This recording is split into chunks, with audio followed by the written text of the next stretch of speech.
You know, one of the biggest claims of people who believe in the Bible is the fact that there are over 5,800 copies of the Bible, and therefore of the manuscripts, and therefore it has to be true.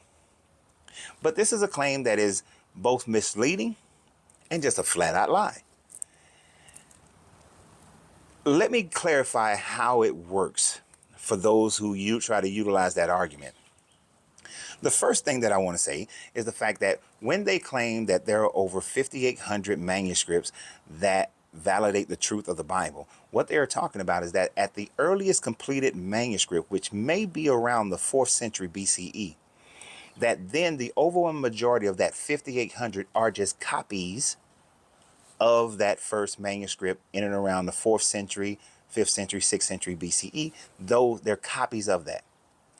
That would be like saying that if you have a New Mutants first appearance of Deadpool and Gideon and Domino, which I have, that the fact that they reprinted 10,000 copies of it validates the first one, that the story is true. That's based on that first run, based on that first one that actually got produced. But the problem is that you don't see the storyboard and all the editing that went into that New Mutant issue that then delivered you the final story. And that's what they're not telling you, is that prior to that first completed manuscript, that there were many subtractions and additions. There were many storyboard things that made the cut and didn't make the cut. In the same way that the movie Back to the Future had 40 different rewrites, so that the movie that you got is not the original movie that was written. The Bible fits into the same category, because the other pieces that they're talking about are little manuscript pieces here and there. A small parchment that maybe has 2 or 3 sentences.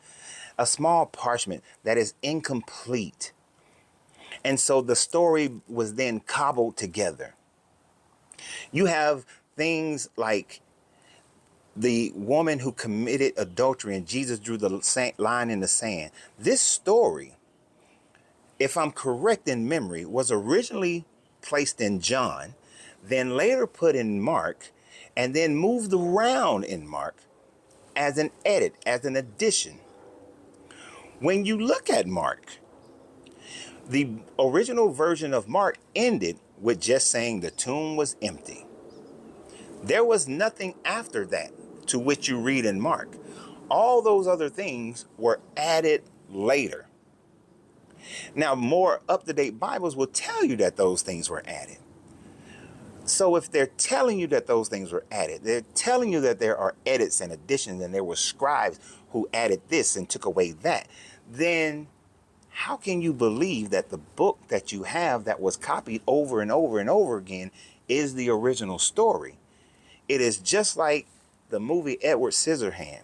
The one that we got is missing 85% of the dialogue of Edward Scissorhands, which means that we do not have the movie that was originally created. So you don't have the Bible that was originally created. And the last thing about it, according to the Old Testament Bible, if there are not at least 3 witnesses to an event, then the event is not looked upon as being true. According to the overwhelming consensus of biblical scholarship, none of the Gospels were written by the apostles. None of the Gospels were written by anyone who was an eyewitness to any of the events. The earliest time frame of any of the books being written was at the earliest 70 CE, which puts it at least almost 40 years after the so-called events happened. These are not written by eyewitnesses. These are written by people who claim that somebody said and saw these events happening. So if nobody actually wrote down, if no witnesses actually wrote down Jesus walking on water, if it's not written by any of the actual apostles, then what you are believing is hearsay.